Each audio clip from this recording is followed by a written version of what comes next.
Bathroom. Oi, I'm inside.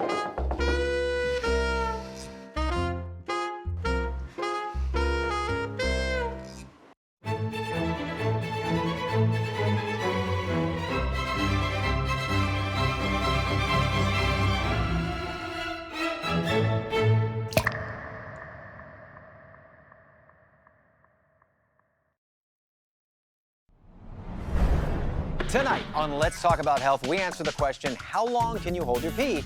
And should you even hold it? I think my bladder is quite big. And lie, seriously? Yeah. Also, a story of a young woman who lived in a toilet for 3 months. Eventually, I realized how troublesome it was to keep going to the toilet continuously, so I decided, why not I just sit on the toilet itself? We're gonna highlight how incontinence might affect private matters in the bedroom. During sexual intercourse with my husband, I actually pee. Find out how on Let's Talk About Health.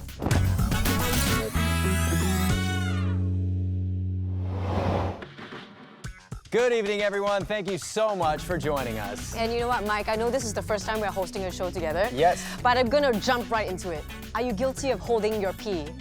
Actually, no, I never hold my pee. What's the point? I'm just wearing diapers right now. It's very comfortable. Thank you for the information no one asked for, Mike. Great introduction. Well, the question is holding on to our pee bad? Here to explore that question with us is Try and Lie, Fiza O, and our own medical expert, Dr. Prang. Come on in, you guys. Come on out, guys. All right. Come on out. Been a while. Ooh, I've been holding on backstage, you know. Okay, good. Appropriate for the show. Oh, have Hi, a seat. Fiza. Have a seat. Hi. Hi.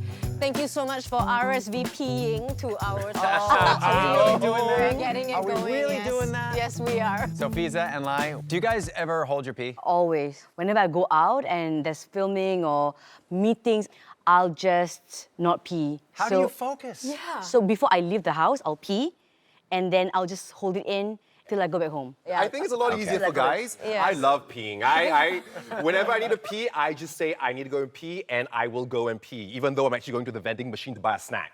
Dr. Pang, why don't you tell us, is it okay to hold in our pee? Well, the good advice is that we should not hold our pee, and if the urge comes to pee, I think we should find the nearest bathroom and let out the urine. So over a long term, can this cause a problem? If the person holds his or her urine too much and too often, it may lead to other problems like urinary infections or maybe overactive bladder, things like that. All the fun stuff. Okay, so I see we have a couple of, I Yes. would say, figures over Yes, here. yes. Could you maybe take us through the basics? Yeah, so the main organ that is responsible for peeing is the urinary bladder. The bladder is actually a storage organ. So when the bladder becomes full with urine, it will also contract. That so is more storage than I have in my flat at home. USB? Oh.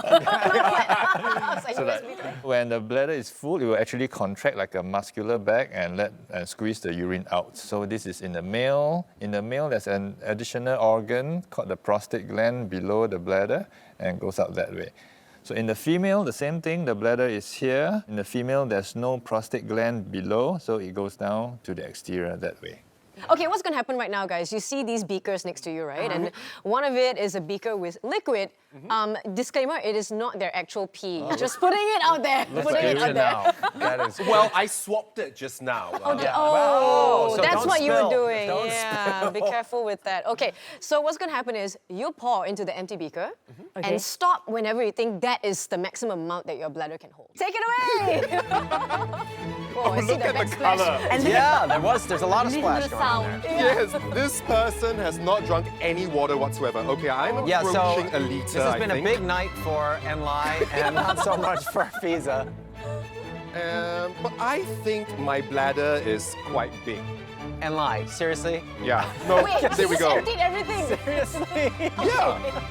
I This is reckon. a drastic contrast to Fiza's beaker. I think this is the most I can. So when I go out, I try not to drink too much anyway. Oh. So that's, I know. Fiza's looks very realistic. And Lai's, that's a bit much. I mean, I guess it's possible. Because Anna has got very strong bladder, Yeah. so probably he can. I get thirsty. Okay. I end up drinking a lot. And I really think that the bladder can hold up to this much. I think it's 1.5 liters here. So we're not talking about how much you actually go to the bathroom, but how much it can actually physically hold before it bursts. Well, the answer is it varies. So in a normal bladder, most people should go and empty their bladder at about 500 mils. So that's about, that's Right. right. Probably Sorry, what that, Fiza- that's should. Yeah, that's what. Should. But Yeah, so this is way... Yeah.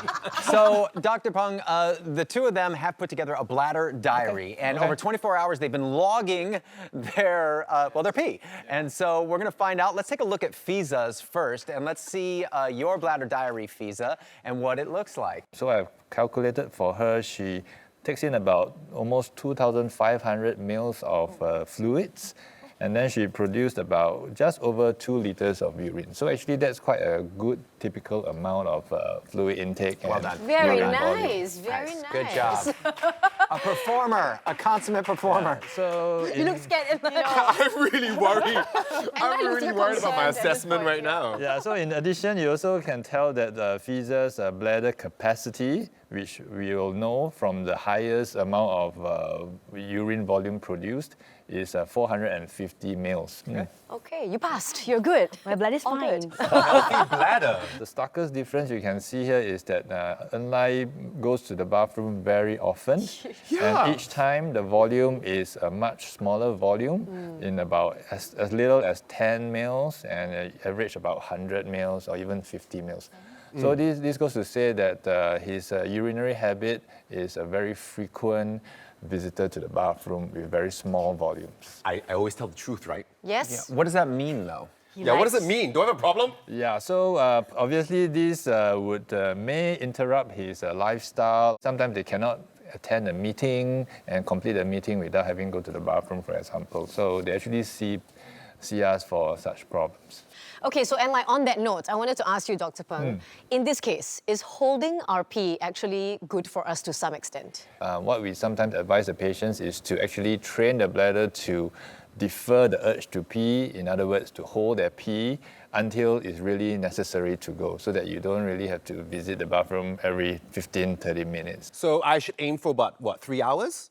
Well, you start with every hour and then gradually stretch it to every 2 hours and every 3 hours. Set your alarm clock. I will. I'm about to do reminder. that now. Yeah. But Ella, you are staying in your seat right now, even though it is time for a break. But when we return, we share a story about how a young woman's life turned upside down when she had to live in the toilet for 3 months. Also, we're going to share some tips about how to keep your bladders healthy, so don't go anywhere. Stay right with us.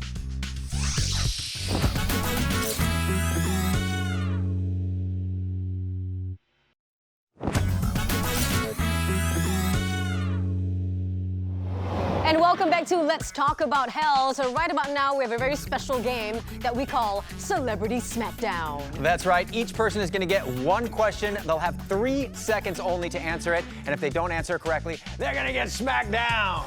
Mike, I volunteer you to go first. Go on.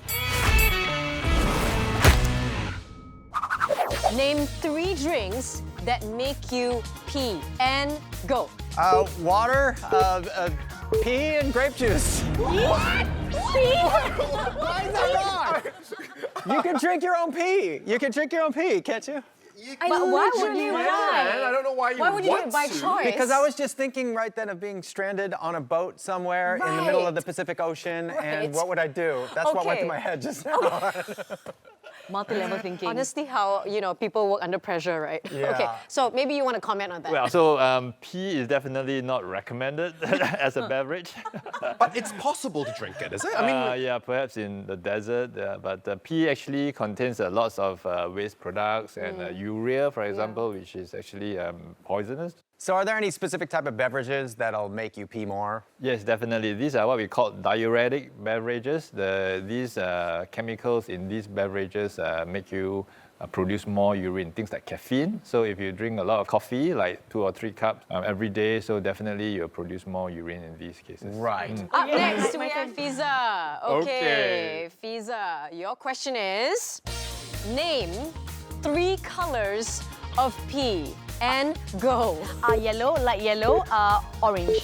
Okay, time's up. Wait, hold on. That actually sounds quite realistic. Yeah, I'll just go, good job, Say. good job. Very good, very good. Actually, all her 3 answers are correct. Oh, so smart, so I was smart. going to give you the... Oh, what about blue? Yeah, actually, there are some dyes or drugs that we give to patients during surgery that actually colors the urine blue to help us in surgery. Yeah. Okay, all right. But red's the bad one, right? Red is a bad one. Red indicates blood, so if you have blood in your urine, please see a doctor straight away. And like, your turn. Let's go. Don't hit my bladder, Let's please. go. Give us 3 words to describe the smell of pee. And go. Oh, sour, salty, sweet. Salty not a smell! Salty not a smell! Sorry, I I was thinking of popcorn. We can smell sour, I guess. Okay. yeah. I'm sure you have a lot to say about this, doctor. Yeah, Yeah, so let us know. maybe I pick up on the point of smelling sweet urine. So as you know, diabetes is very common in Singapore. So in diabetic patients, their urine is very high in sugar content, so they may actually smell sweet urine. Ha, 1 point. I got it right. What about the others? It's not good. Okay, listen. Okay. We're not going to let you off the hook. Oh, crap. It's time Okay. for you to Okay. get out onto the hot spot, Okay, and my I've got a turn. question for you, okay? All right, okay. Name 3 positions to pee in. Squatting, standing, lying down. Is it true? Lying Is down? it true? I mean, you Doctor, could. is it true? Yeah, lying down is not an efficient way of peeing because the outlet of the bladder is at the bottom. So if you are lying sideways, the gravity doesn't help in the evacuation of So the you walk urine. in, somebody's giving a sample, and they're like that on the floor in the bathroom. What are you doing? So they tend to have an incomplete emptying of the bladder if they are sideways. All right, well, thank you guys so much, Fiza and Enlai. You guys are troopers talking about bladders this whole time. You guys have been awesome. I know, obviously, we've had these awkward questions, and for our viewers who also had a couple of questions but are too shy to ask, we have a segment called Psst, I've got a question. I'm 38 this year, married and have no kids. Recently, I had something really embarrassing happen to me, and I'm too shy to talk about it openly. Recently, I had an embarrassing incident. During sexual intercourse with my husband, I actually peed, and it was quite a lot. I'm so afraid of it happening again. Oh dear, that must have been very alarming for you. Have you ever had this happen to you during other instances, such as during coughing, sneezing, or during playing any sports? Yes, quite a while back when I was still playing table tennis, I actually wet my underwear and it soaked a bit into my pants. And after that incident, I'm quite reluctant to play sports again. Oh, it sounds like you have stress urinary incontinence. This is a common condition and it can be treated. But I thought that this was experienced mostly by older women. You're right. It tends to be more common in older women, especially those who have had childbirth before, but it does happen in younger women too. So my husband and I are trying for kids. Will this affect our chances? No, rest assured. This has nothing to do with your fertility and will not affect your ability to have children. Oh, that's good. So doctor, is there anything I can do to prevent this from happening again? Certainly, we can try to strengthen those muscles that control urination by a series of exercises called Kegels exercises. So first, we want to identify the correct muscle to control urination. When you pass urine, you want to stop the stream halfway. And when you can do that, you have identified the correct muscle. You squeeze the muscle, hold on to it, and you count 1 to 10 seconds. After that, you relax. And you do this exercise 10 times. You do that for 3 times a day. So in the meantime, should I avoid drinking water before all these activities? No, you don't want to dehydrate yourself. What you want to avoid is anything that will stimulate your bladder before sex. So I would advise to avoid caffeine 2 hours before sex. That means no coffee, no tea, as well as alcohol. You want to pee before you have sex so that that will reduce the stimulation to the bladder. And this can of course cause awkwardness during sex, so you want to keep the lines of communication open with your husband. And you should see a urologist to confirm the diagnosis as well as monitor your progress. Thank you so much, Dr. Tan. You're welcome.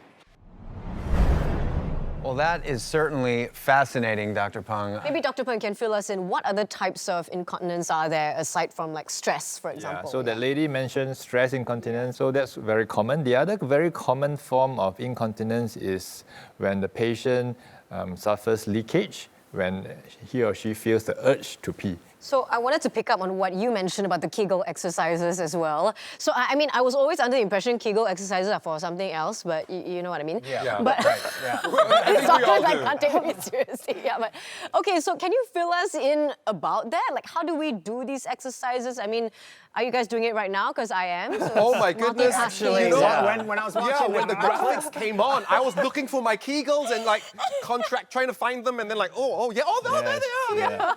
Yeah, so Kegel exercises, as the video showed, is to train the muscles at the bottom of your pelvis, which holds up all the pelvic organs like the bladder, the uterus, the rectum. So if you train these muscles hard enough and they make them stronger, you can actually voluntarily hold in the urine when it's not supposed to come out. Fantastic stuff, Dr. Pung. Thank you so much. All right, up next, we're going to bring you the story of a young woman who had to live in the toilet for months because of a bladder condition. Find out her story next. Stay with us.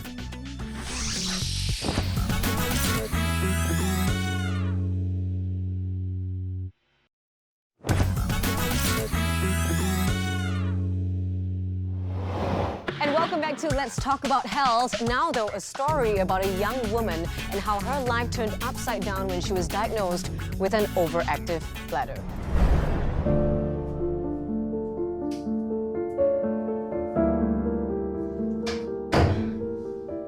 I've lived in the toilet for about 2-3 months. And it's there that I have my online classes. At night, I also sleep on the toilet.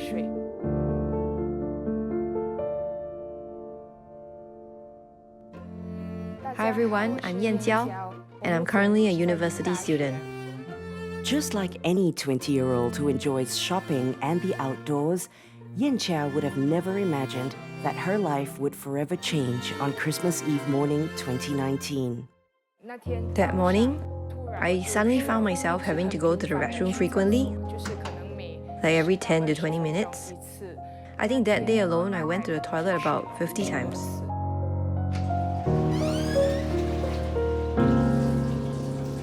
Sometimes I'm so tired, I would just lie on my bed to rest, but I can't sleep because I have to keep getting up to use the toilet. I've even tried holding it in, but the urine would just leak out on its own and I'll wet my bed. Because of the COVID-19 lockdown, Yin Chao was able to attend her lectures uninterrupted. However, her condition still posed a serious problem.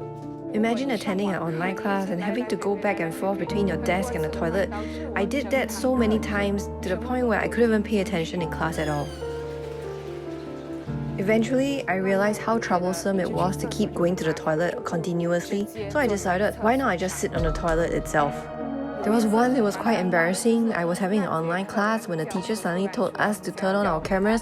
I had to dash out of the toilet to my bedroom and turn on my camera just so that the teacher could see my face. As the lockdown measures eased, Yin Chao started wearing diapers when she had to leave the house. But getting a good night's sleep remained problematic. Sleeping on the toilet and waking up with body ache the next day was just something that I had to deal with. I just couldn't think of any other way to solve my problem. At that time, I was afraid to go out. I felt very isolated, and I was also very helpless and lonely. So when I first met Yan Jiao, I was very surprised to see that she was suffering so badly with her bladder symptoms for so long, because she looks like a perfectly normal, healthy young person from the outside, and also bladder issues like urinary incontinence and overactive bladder tends to affect an older person. Yin Chao was given oral medication to treat her severe overactive bladder. However, when she had an adverse reaction to the medication, she was given botulinum toxin injections instead to help her bladder muscles relax. After the first jab, my condition actually improved, but unfortunately, after a month or so, it all came back again. So I went back to Dr. Tricia again, and that's when she recommended that I do the PTNS treatment. So we started nerve stimulation for her. It's called percutaneous tibial nerve stimulation. We place a small little needle on the inner aspect of the ankle. We think that stimulating peripheral nerves such as the tibial nerve can result in a modulation of the nerves and restore normal bladder reflexes. After trying this treatment for about 1 to 2 months, I started to notice a significant improvement in my condition. Now, I only need to visit the restroom once every 2 to 3 hours. I definitely feel more confident going out. I no longer have to wear diapers, and I don't even have to sleep on the toilet anymore. I feel that being diagnosed with oversensitive bladder has actually helped me become a stronger person. Now I want to use my social media to share my experiences, and I hope that this will encourage those who are going through the same thing that I did to get treatment, because this condition can be treated. Yantia, honestly, I feel like she's being such an inspiration right now, just, to raise awareness of this issue as well. Doctor, can you please tell us, how can it be cured, prevented, treated, anything at all? So she's more of the rarer forms of overactive bladder. Okay. Fortunately, most overactive bladder patients can be controlled by medication alone. And no surgery is required or any sort of device? So if the posterior tibial nerve didn't work, she may even need a small surgery to insert what we call a bladder pacemaker. So instead of stimulating the nerve on the outside, we actually install a small electrode inside near her buttocks to stimulate the same sacral plexus nerves that I was talking about. Wow, so it's actually just inside right by the bladder. Yes, at the back, yeah. And it regulates the... Yes. It's a pacemaker, essentially. Yes, patient herself can control the pacemaker through a remote. The modern medical miracles, it's amazing. So we've talked so much about the problems, doctor, but what about, how do we just overall take care of our bladder health? Firstly, we should all hydrate well. Take about at least 2 liters of fluids, water, beverages, everything, and reduce beverages that are diuretic, which we mentioned in the game show just now, like the coffee or tea, and reduce your alcohol intake. Otherwise, these diuretic beverages would make you visit the bathroom more often. Yeah. Getting flashbacks to Friday night. Okay. Oh, yeah, my Friday night Your was, Friday night. oh my I actually goodness. find myself peeing a lot more often if I were to drink warm water or plain water compared to maybe a sweet drink. Yeah, correct. Yeah. So if you drink, I think from your bladder diary, we could see that you drink a healthy amount of fluid. So that is a normal hydrating pattern. So your body is trying to get rid of those 2.5 liters of fluid, the normal response. Well, we've learned so much tonight, honestly. I think I have a newfound appreciation for my bladder now. I feel like I want to take care of it. Thank you so much, you guys. right. That's really all the time we have for tonight. A big thank you to Dr. Peng as well. I feel like Anne Lai might stick around to answer a few more questions. All right, guys, listen, next week we're going to ask the question, hot or cold showers, which is better? That's a really good question because of our humid weather here as well. It might, lead to us taking a lot more showers. We'll answer that next week, so be sure to catch us on Let's Talk About Health.